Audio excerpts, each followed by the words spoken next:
Let me tell you of the days of high adventure.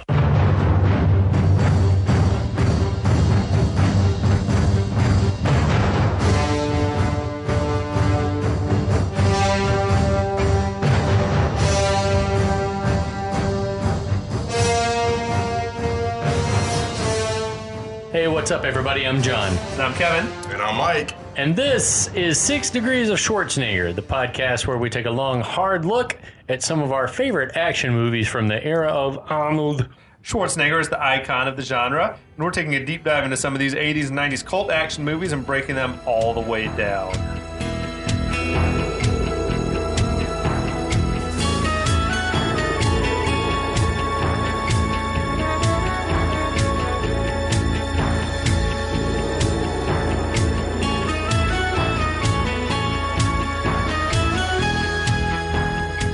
Good day. Hey, John. Hello.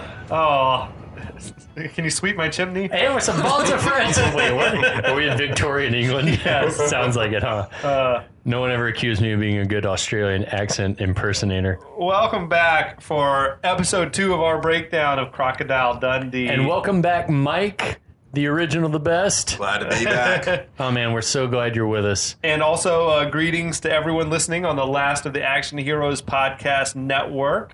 Thanks for tuning in.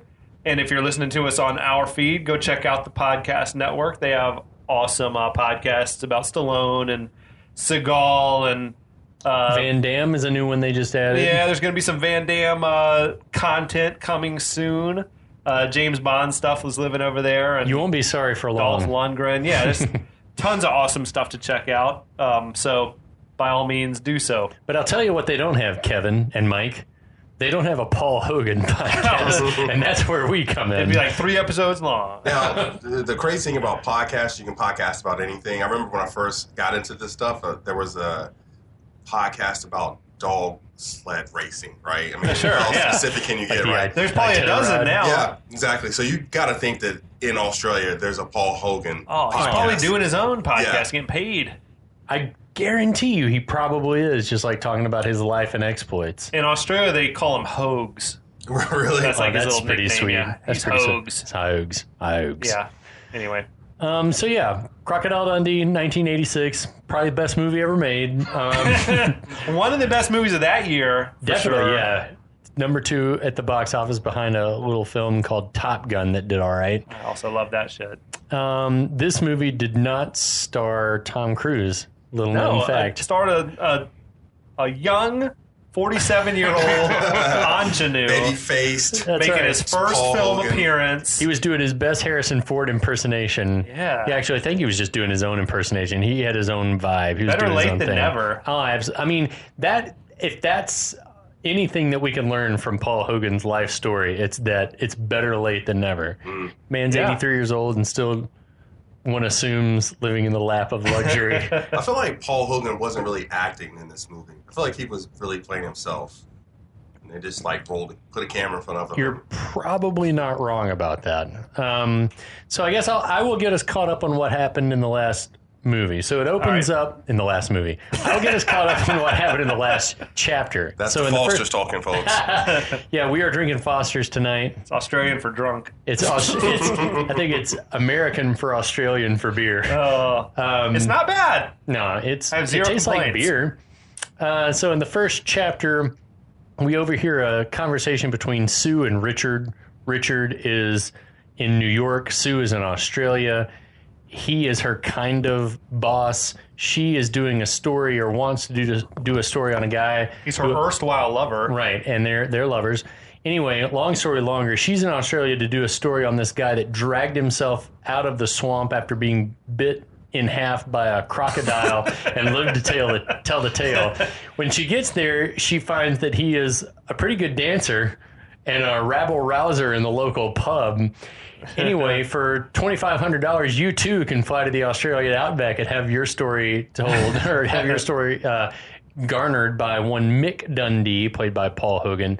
So anyway, he and his business partner Walt take Sue out to the bush, and then Walt leaves them there for a short walkabout Yeah. to see what happened to Mick and how he survived. Right. The premise is he's going to take her through his adventurous journey of how he survived this crocodile attack. So, as they're walking through the brush, Dundee's asking her if she's doing okay. She's like, yeah, I'm fine. Dundee says, it's about another hour, but, with you being a Sheila, it'll probably take 2.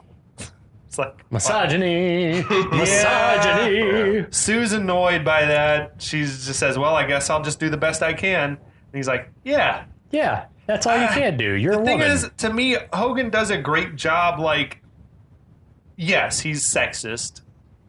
But he doesn't seem like it's malicious. Yeah. I think he was just born that way. He speaks his mind. There's no filter.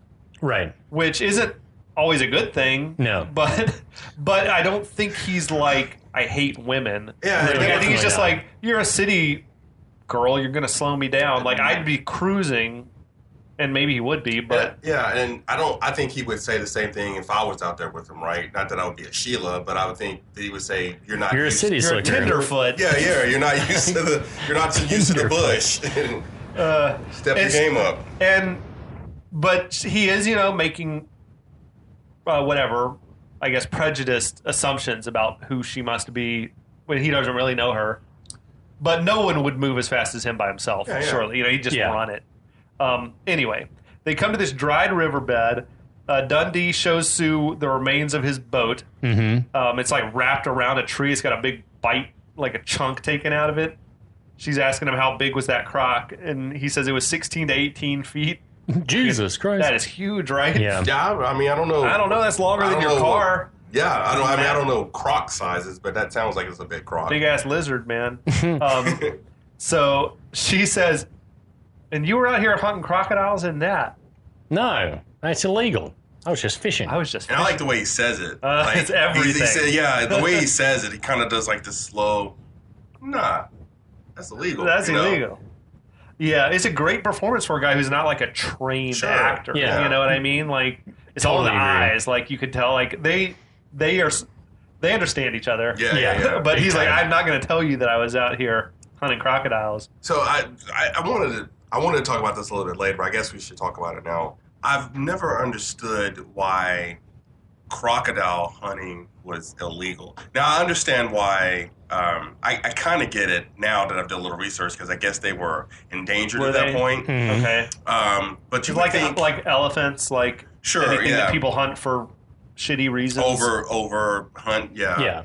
But you would think that out of anything that you'd want to hunt, it would be a crocodile, right? You would think you'd want to something that's dangerous to people. Yeah, I exactly. think that it's just from a purely scientific standpoint, you're talking about the closest living relative left of a dinosaur. Sure. For and sure. it's it is a direct. Sharks and crocodiles are the two links that we have, and certainly probably thousands of species of fish and other things that we have never seen that are direct links to a bygone, eon. So I guess it's that. I'm with you. It's if push came to shove, I'd be fucking kill the thing. But I would not want. Well, I think to. if you're getting attacked, surely you're allowed to kill. Exactly. Sure, yeah. But I also, I presume there a shortage in the 80s, an endangered. I guess I'm basing that more on what kind of happens later in the film, which I guess is coming up in a minute, where they're hunting the kangaroo. And it's he has no problem with that. Well, kangaroo are a nuisance. That from you, I understand they run amok. They're sort of like deer in parts of the U.S. Possums or squirrels even. It's raccoons they're and all shit. over the There's place. just no shortage of them, and they can cause havoc. They also, I know they filmed in a national park. I don't know if they're supposed to be in a national park doing this shit, where you can't just hunt animals in a national park that you might be able to hunt outside of a park. Maybe, yeah. I don't know, but yeah, he's very careful with his words here as far as about the poaching. Yeah. And why would you hunt? I mean, you're not hunting it for the meat. It's right? not. Yeah, and it's Are you not hunting it for the skin? It's not like sell the skin. You're not going bow hunting, or if you're hanging out in a boat shooting at it with a rifle. I don't know that that's sporting, right? But she asks him how he managed to escape. He sort of explains crocodile hunting behavior, says, the crocodile wanted to take him down for a death roll and then take him to his meat safe to tenderize him. It's like some terrifying shit. Oh, yeah. Death roll is for real, though. I did try to look it up, and they'll bite a thing and take it underwater and drown it to kill it. What's the guy's name in Jaws who tells the Quint? This is his Quint. Yeah, this is his Quint story. Yeah. And he says it like Quint. He savors it, doesn't he? He wants to scare her, right? But yeah, he's like saying, they'll take you under, then they'll go wedge you under a log or under a rock and let the water like tenderize you. Yeah, like, but he ain't talking about like a deer or like anything. He's talking about like humans, right? Like he's seen or he's heard of this story before. Well, and you ladies are sprayed. He says when the croc released him to try to get a better grip, Dundee killed it. Can you imagine? With the knife, you think? Yeah. Not with the rifle? Yeah, I would have thought with a knife. Amazing. Because, I think like he probably trying to get him in a death roll. He was out of the boat at that point. Yeah, been dragged out. I can't think. There are a few things that I can think of as being worse. Like drowning, burning alive, being killed by something else. An animal. Being killed by like something a else. grizzly bear or no, something. thank you. It is terrifying, the thought of like an animal attacking. Yeah. Don't like it. So now Sue finds all these spent rifle shells in the wrecked boat. What? It's like, and you were just out here fishing. He's like, well, Barramundi's a bloody big fish. he said with a grin. Like, yeah, they're definitely on the same page. Yeah. Now later on, they've made camp. It's gotten dark. And I also did read where, like, in filming, the cast and crew really were living, like, out in huts. God, that's awesome. In the wilderness. They weren't going back to town every night They to did sleep. that anyway, right? Or whatever. That's what they do. Probably. Yeah. So Dundee, he asks Sue if she's ever been married. She says she was once to a guy who crusaded for a lot of, like, liberal causes. I guess that dude crops up in the sequel, like her ex-husband as a character. Totally. It's like, she says, you name it, he marched. Anti-nuke, women's lib, save the whales. He's probably marching right now for the gay Nazis. And then Dundee is like, sounds like a prize rat bag. I was like, okay. What are his politics? Well, I don't know. I don't know if there's ever a reason to march for like Nazi rights. Right. But, no, never. She sort of defends the guy's intentions as, he had noble intentions. She asked Dundee about his own politics. Like, what do you think about nuclear arms race? None of my business. Yeah. It's like, that gave me the shades of like Mary talking to Treebeard. Yeah. About like war in Middle Earth, and he's just like, you're part of this world, aren't you? But yeah, but not really. We're not on anybody's side because no one's on our side. Nobody's on our side. A minute ago, you were talking about, like, you, John, came from Houston, right? Mm-hmm. And you were talking about if there was a nuclear attack, then Houston's going to be one of the first places to go, right? Definitely. Tactical reasons, Nobody's going to, like, be blasting Australia, right? So, well, not where Dundee lives. Yeah, not where he lives, right? In the Northwest Territory. He really has no worries, right? He really, or not that he doesn't have any but, worries. I get you are part of the world. Like, if a world war is going to affect the world in which you live. The same way, like, you could be living where he lives and say, well, global warming, why am I concerned? Yeah, but that's like, well, it does affect everybody. But I don't think, like, some homeless guy on the streets of Atlanta are worried about a nuclear war attack, right? They do have more immediate, like, concerns, I guess. Like eating and stuff. But for Mick, I mean, I guess it would come down to, like, eventually scorched earth is going to affect your ability to catch a barramundi or a crocodile or anything. And like if that. anybody's going to survive a nuclear attack, it's going to be Dundee. Dundee. He would have turned up in like Mad Max. Yes, it would have been amazing. Actually, he is the humongous. So Sue asks him about, well, what about the Aboriginal people's struggle to get their land back? And this is kind of weird to me. He's like saying, well, they don't own the land. They belong to it. Yeah. And he compares it to people arguing over who owns land as like fleas arguing over who owns the dog that they live on. Or that mountain. Which is not really an answer. It makes me wonder what Australian native people politics are as compared to the U.S. If maybe they're like, that's your sacred land, you can have your sacred land. Whereas the U.S. government's like, we're going to put you somewhere else. We're going to take your sacred land because there's gold there. So it makes me wonder if maybe the rules are slightly different in Australia. Yeah, I can't answer that. We don't really know those. the politics of Australia and the history as well as we might. So that line sounds a little bit entitled, though. it sounds like a sort of a sure. Now that you say we that, should that all way. just get along. Yeah. And it's like but you weren't the that's one that easy to was say pushed off when your you're land. not the oppressed person. Yeah. Right. But it is a nice and noble virtue. I mean, if everyone agreed, like most people just want to live and let live, right? Yeah. And I'm sure that's what Native Americans want. Can we not just live where we've lived historically and not be pushed off our land? Yeah. That'd be great. Like, we'd take that deal. Anyway, sorry, we got off topic. What? Steering back towards Crocodile Dundee. But again, it's like, it goes back to Paul Hogan, the screenwriter, right? I kind of feel like he was being respectful of I think he was Australia. probably trying to be, yeah. So I don't, is that just the way that people thought back then in the 80s about Australia? Or is that even some, like we were talking about in the last episode, the reconciliation? Maybe this is pre-reconciliation thinking. Yeah, that's something. why we're out of the loop on what was the current events of the day that was going on there. Dundee, he continues to sort of wax poetic about how all the creatures just want to be left in peace to do their own thing, while he like casually picks up a snake that's like been slithering up behind Sue and he kills it. Okay. I like the irony of him saying like all the creatures just want to be left in peace as he's like killing a creature in his natural habitat. Sure. Yep. I do love this exchange where he's like, she's stunned, right? Oh yeah. And he's like, oh, it's a king brown. And Poisonous? she's like, poisonous? Oh yeah, deadly. Not bad eating, but they always give me gas. Yeah. And I think the King Brown is probably one of the Deadliest in the deadliest world. in the I'm world. not surprised by that. Yeah. I love that line. Oh yeah, deadly. Like, are you kidding? You better snuggle up next to me tonight. Sure. Manipulation. But yeah, Dundee. So Yeah, if you look at it in a different light, he's not really a good guy. he's Is he? creeping on her. Yeah. No, He just wants to cuddle. I think he's just speaking facts. I think he's matter of fact. Like, oh yeah, it's a deadly motherfucker. Yeah, she asked, "Are there others around?" And he's like, "Oh, there might probably the one or two. Yeah, just stick close to me. You'll be all right." Like, when's he going to hear one slithering up while he's sleeping? And maybe he Probably. will. I think he would. I think he would too. So Dundee and a very paranoid Sue hunker down to sleep. It was a nice touch from Kozlowski, like looking in her sleeping bag, you know, which I wouldn't even think about. But man, if you were like camping out west, you probably do want to look in your definitely see sleeping if bag, there's a tarantula or rattlesnake something in there there. or some shit.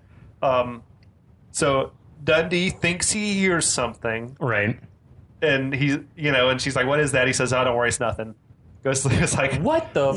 I think we already know well enough to know that if he thinks he hears something, Definitely then heard there's something out there, Yeah, but right? didn't he do that to kind of spook her? No, I I think he actually heard I something. think he already heard the hunters.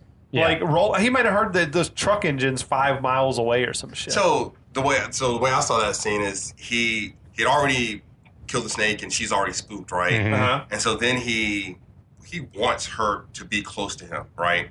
Or I don't read that he's trying to. I don't think he's predatory on her. I don't think he's trying to make her scared. I don't read it that way personally. So they lay down and he gets up and he's like, "What was that?" And she like looks off and then he kind of like looks over her, almost like he's like smells her or something like that. I don't know, like he's sniffing her, and then he's like, "Oh, it's nothing," and then whatever he was talking about, he completely just drops that conversation, right? Yeah. And then he lays down and they show a shot of him with his hat over his face, kind of, and he gives like the slightest smile, like, "Oh yeah, I've got her spooked now." That's right? interesting.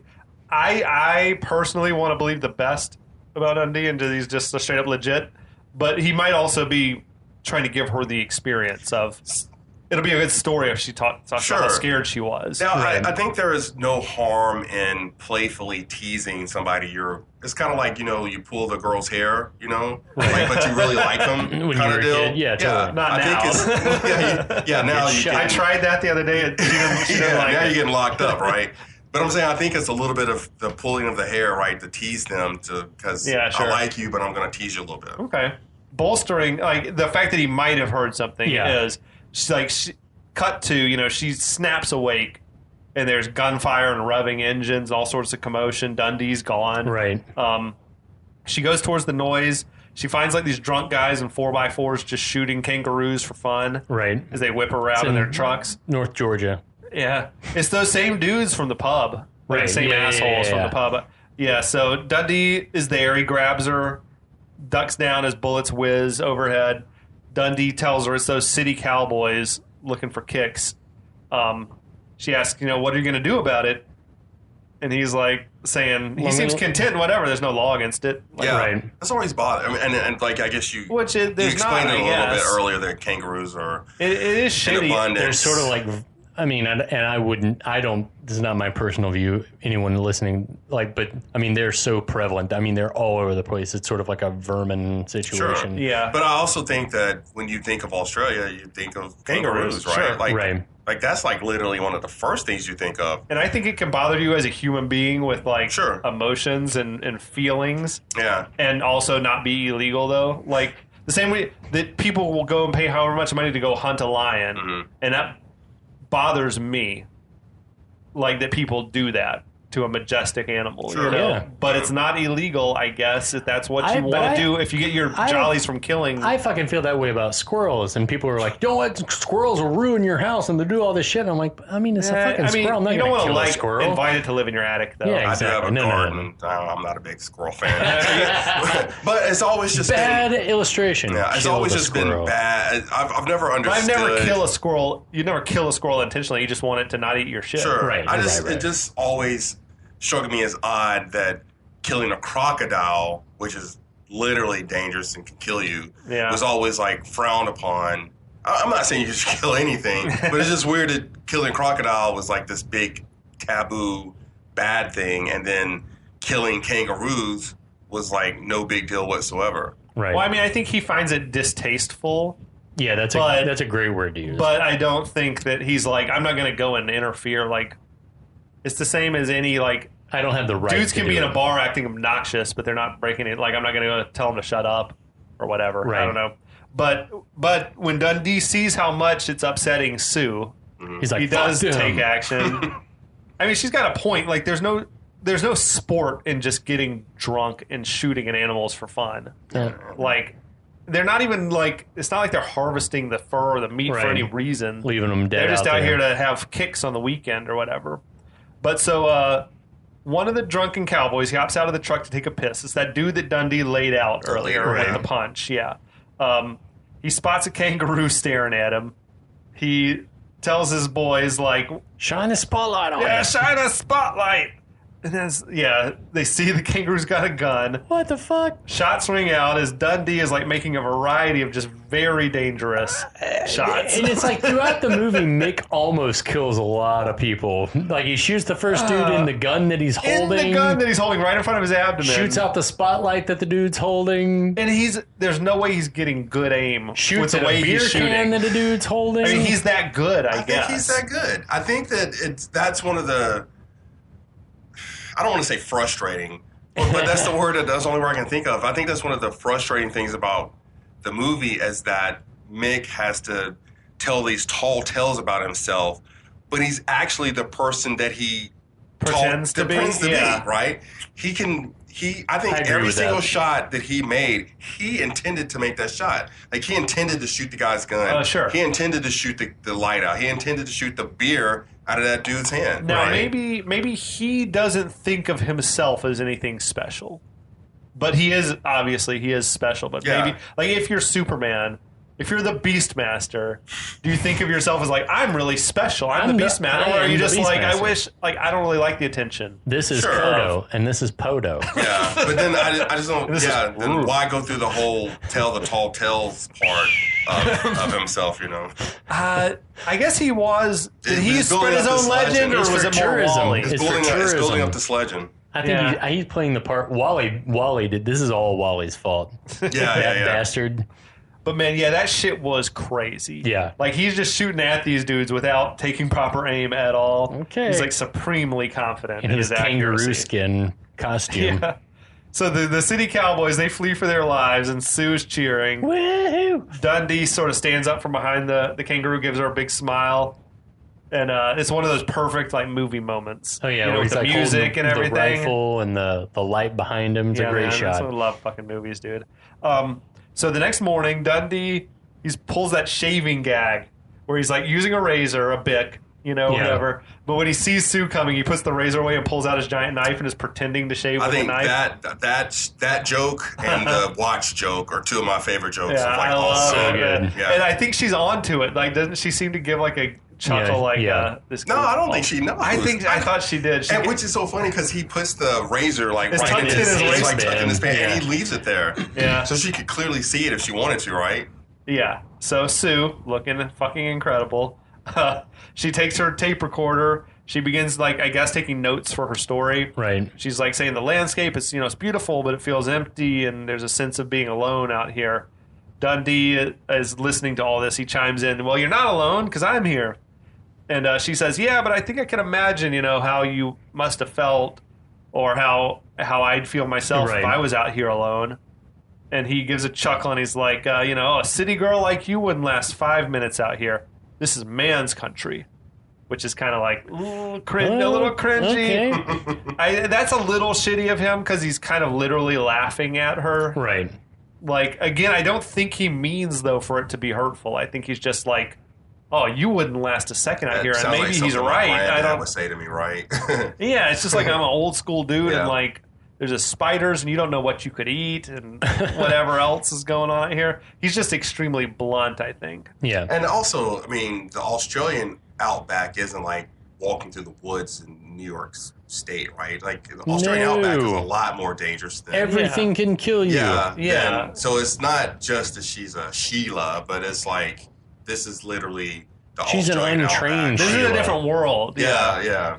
But so that she says, oh, that's right, I'm only a Sheila. And Dundee gets a little bit of a look on his face, I thought, where he's like, oh, maybe I was too harsh on her. So Sue, she's determined now. She says she's going to go on ahead by herself. And, let's just meet at our next stop. At that rocky escarpment up ahead. Escarpment is a great word. I was like, what is an escarpment? It's like exactly like an out rocky just thing jutting up like out of the earth. Stone Mountain, but smaller. Yeah. So Dundee tells her, well, take the rifle with you, and if you get in trouble, fire some shots off in the air.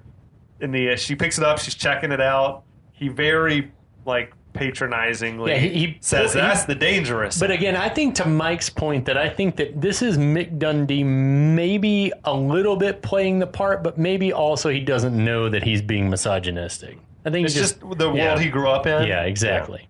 Yeah. I can see that. I mean, it's a little dickish, but, I was kind of surprised he let her go. Like, I'm surprised that he didn't really try to talk her out. It's kind of awesome that he was like, take the gun. Yeah, he knew, right? Like, I'm going to follow her. She won't know I'm there, I guess. Like, I'll be nearby, whatever. But, I do like, though, she shows, that she can handle herself. She takes that rifle, she cocks it and shoots it, like, about an inch away from his toe. Sure. This is actually a really good character development because she can handle herself a little bit. Picked it up and, from weekends of skeet shooting on her father's Not only that, her father's club. Like that whatever, pentathlon. Yeah. Or the biathlon. I do cross-country skiing and sniping. That's some shit she would do. We'll get into that later, though. So sniping. That shit was developed in Russia, right? Had to have been. I'm sure. Ukraine. Or Finland. Belarus. Yeah, exactly. Yeah. Let's put you on some skis and give you a gun. That sounds like some James Bond shit. So Dundee, though, he looks surprised that she knew how to handle that gun. Yeah. As she goes marching off. And I guess what's happening here, I think, is they're both learning not to judge a book by its cover a little bit. Like, she's like, oh, he's, he saved me from the snake. He was like, he handled the kangaroo hunters, whatever they were.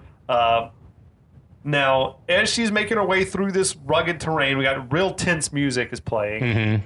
We see Dundee is sort of following her, but he's keeping out of sight. There's this moment where he's like cat-like walking along a tree branch almost. Took his shoes off. And this is where we've seen her, where she's apparently at some point stopped to get out her floppy hat and mosquito netting wrap or whatever the shit. Like, what? Where'd that come from? So it kind of throws the whole scene off for me. I know that as soon sounds as I weird. saw her, I was like, what the fuck? Because she comes out of nowhere. Where'd you with, get this elegant, hat and wrap, and it's like, what?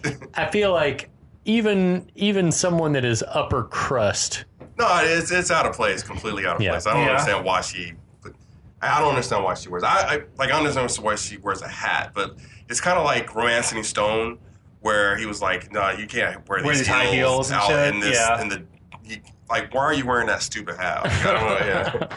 I think, I don't know. I do love that he's following her through the trees now, like, He's sneaking like Tarzan, along. like he's doing that like Tarzan. cat-like shit where I think that sort of sets the stage for what we'll see later. He's just very like nimble and agile, whatever. So she stops to cool down at a pond.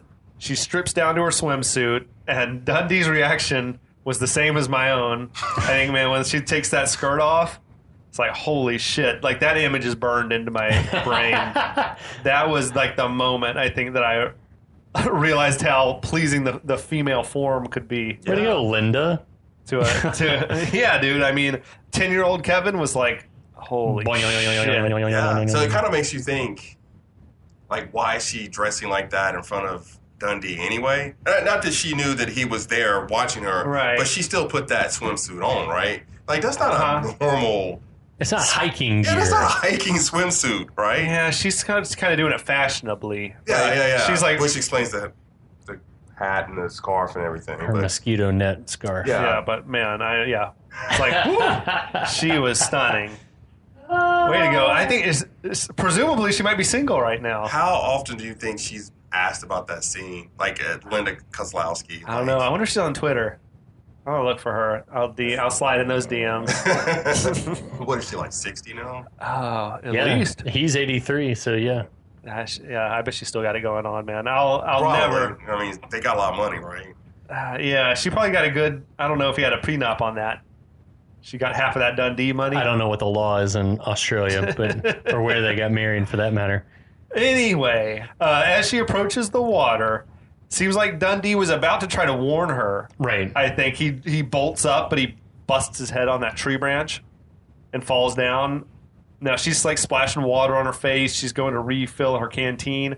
This huge croc comes up out of the water. Probably bigger than the one that Mick got attacked by. Yeah, the one that jumps out seems like the biggest animal in the movie. Sure.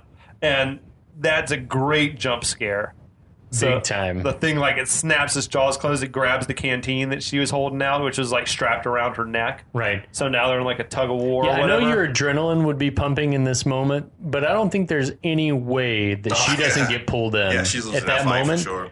Well, she's dead. I She'd feel be like dead. she could have just ducked her head and the canteen would have just come off. Well, she's a Sheila, though. But I don't know I don't think you can judge anyone's reaction in that moment. Are you thinking about anything except trying to pull back? I don't know. But yeah, you're right. Dundee, though, he comes quickly, like, running in. That's a badass shot of him, like, leaping over things. The camera, Uh-huh. The hero shot for sure. And right as the strap on that canteen snaps, Dundee just jumps right on top of the croc, like not a moment's hesitation. Plunges that huge knife, like, in the top of his skull. Right. That's not the first croc. I mean, obviously the croc that bit him, but that's not the first two crocs that he's ever killed, right? He's done this before. Oh, yeah, well, he's a poacher. Yeah. But he's usually doing it with a rifle, I guess. Reformed poacher. That was a rad kill, though, man. Yeah. He, like, puts the knife in and then, like, twists Twists it. it, yeah. Now he goes and he comforts Sue, who's in shock. You know, she's like, "Is it dead?" He's like, "Well, if it's not, I'm gonna have a hell of a job skinning the bastard." That thing was huge. That was like Cool. the shark in Jaws, huge, right? Oh, dude, like it's 20 foot. 25. It's clearly not like a real How's living Quint getting so many creature. shouts out in this? I don't know, man. Podcast. Jaws is classic, Yeah. bro. That's Same why. kind of crazy bastard. But yeah, that was huge. Enormous. Yeah. For my wildlife lovers out there, might recognize it also as an alligator, or like at least it was shaped. It didn't have a crocodile-shaped head. It was an alligator-shaped head, but whatever. That seems like a bad oversight, though. Yeah, maybe they huge. outsourced them.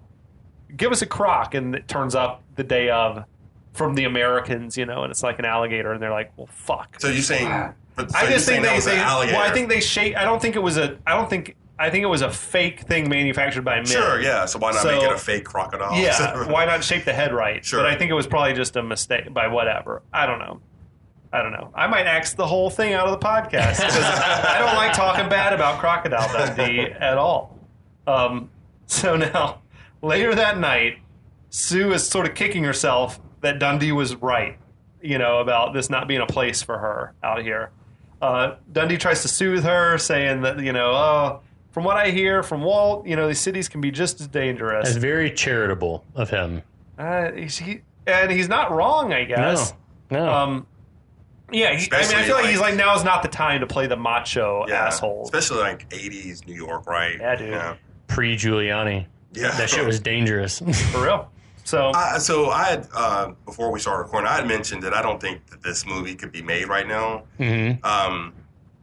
I thought that they made Sue like a strong character all the way up to that point, where then she kind of like... She's kicking herself over this thing? Yeah, a little bit, because she kind of gives in to the idea that she couldn't make it in the Outback. Well, she's just... It's like she's scared, I get it. And she's out of her element. The same way, like, could Dundee make it on his own in New York? Probably not. Yeah, like, but whether... he needs someone to show him around. But whether it be right or wrong, I just don't think that they would have a female character that would show a flaw like that. I'm curious about that new Jungle Cruise movie.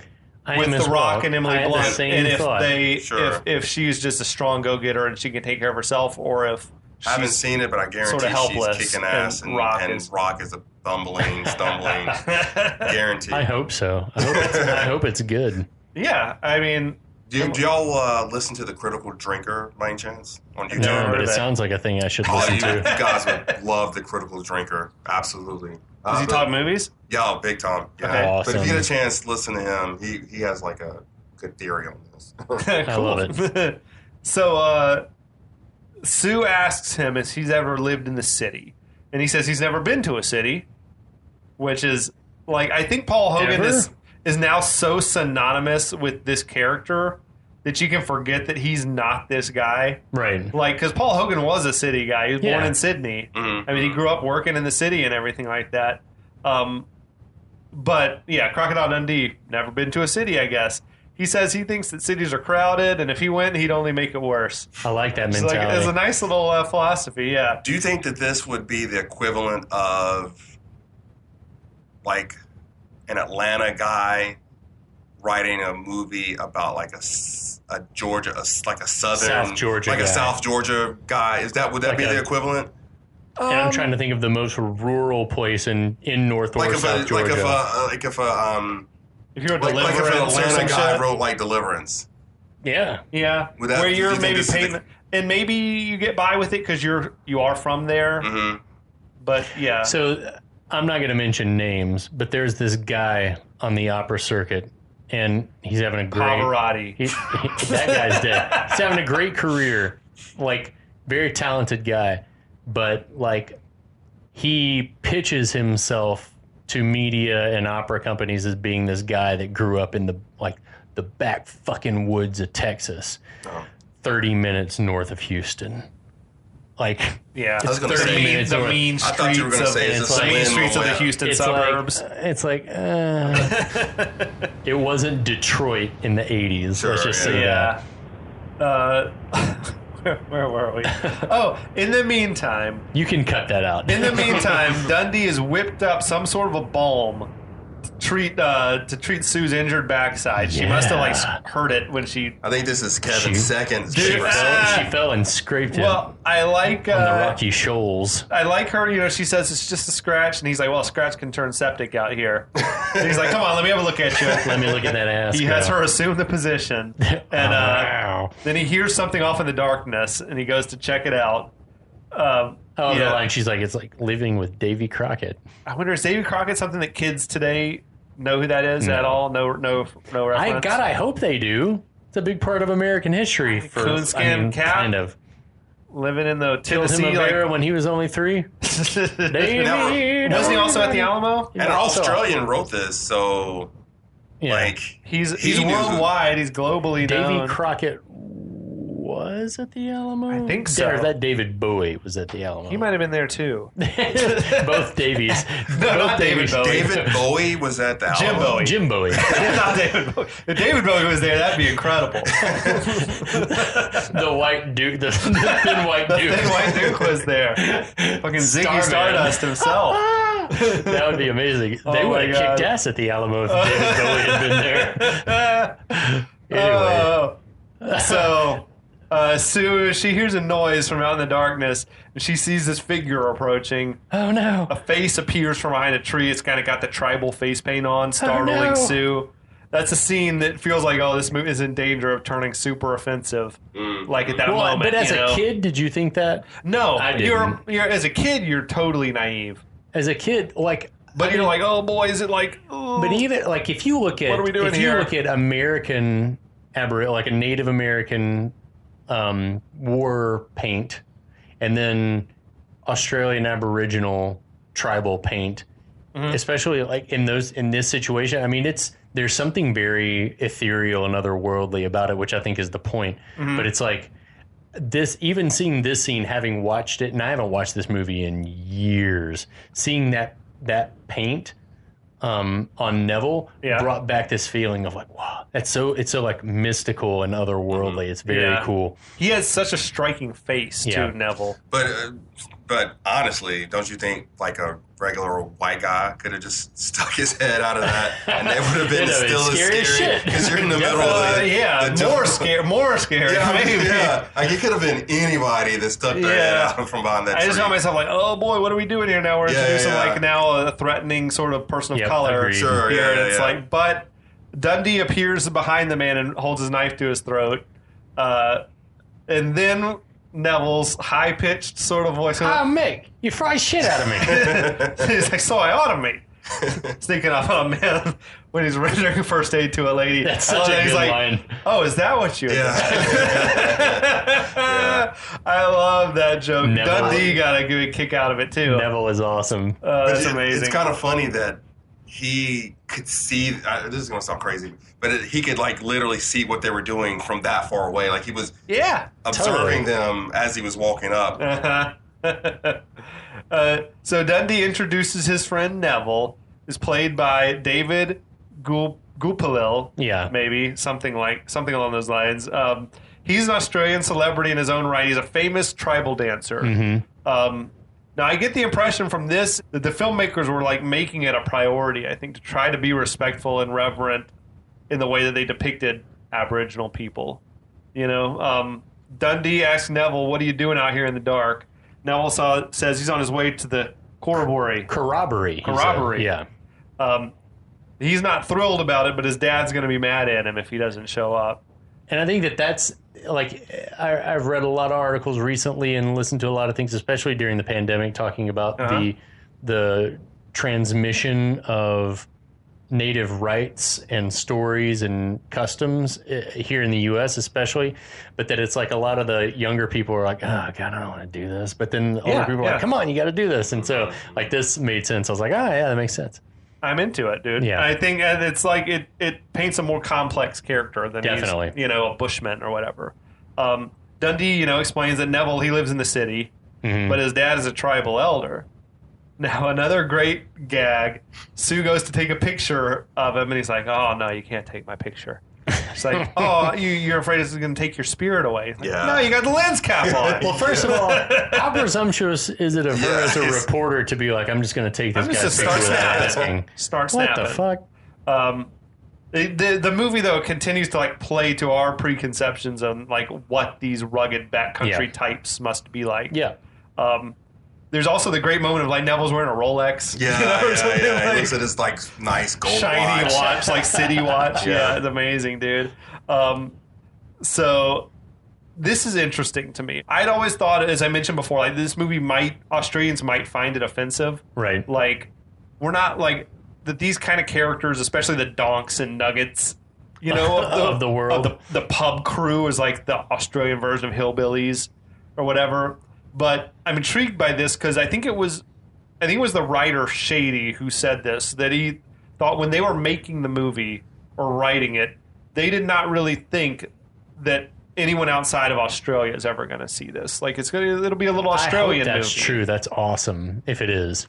And if that's the case, then it'd be like it's more like what am I trying to say? That you're not painting a picture of this is what Australians are like for the rest of the world. It's more like maybe for urban Australians. Or it's like, I know that guy. Like, I know a donk. That's my uncle. Yeah, exactly. Yeah, like your country type relatives or whatever. You can have a little laugh at them, but not in a harmful way. But they didn't think of this as like a global phenomenon that it might become at the time. It was just like, oh yeah, we're just writing a movie that's, because I don't think many movies outside of Mad Max had really broken out to be a global hit. Maybe Gallipoli was out by then. Yeah. But anyway, it's food for thought. I don't know. So Dundee, he says he's going to go with Neville to pay his respects. Sue asks if she can come, and Dundee's like, no, women are strictly taboo at these gatherings. So as Neville leaves, Sue's asking Dundee, like, how does he find his way in the dark? Here comes some bullshit. He says, well, some people believe that Aboriginal people are telepathic. They think their way. Then we hear this like loud crash. Yeah. I hate the bush. I hate the bush. She's like a crash and a splash, like Neville's falling in a hole. Yeah, I love that There are some really great jokes in this movie. And it's cool because they're definitely like Australian jokes, but anybody can get them. Anybody can understand the humor behind again, it. to your point, what you were just saying, it probably was for the benefit of like urban Australians that were probably like they have their own preconceptions. That Aboriginals are just like backwards people, and it's like, no, this guy works in the city and he goes home on the weekends to hang out with his tribe. It's like a family. It's like the fucking family reunion or whatever. It's like your fucking on, family reunion, except not near as cool. I mean, their family reunion's cooler than yours. Yeah. I do feel a little bit like the telepathy bit plays a little bit into those same type of stereotypes that we often see with Native Americans. Yeah. Like there's something mystical about them or supernatural, whatever. They're one with nature. Yeah, Mick and Walt are definitely trying to paint this mythology of Australia to Sue in the hopes that she'll write it that way. But at every turn, something happens that disproves what they're doing, right? But like I was saying earlier, I don't really understand why they're doing that because I feel like Mick is the person that he's trying to fable himself out to be. Yeah. Right? He's got those abilities. Yeah. So he's got the touch. Yeah. You got the touch. He really does. 'Cause he just goes like trotting like completely stealthily out into the darkness. It's amazing. Now at the corroboree is in full swing as Sue sort of sneaks up on it. Love it. Then the actor Gopilil, he choreographed all the dancing stuff for the movie. The dancing in this scene is awesome. Yeah. The music is like so great badass. as well. Awesome stuff. So Sue is looking through her viewfinder. She's looking for that perfect shot.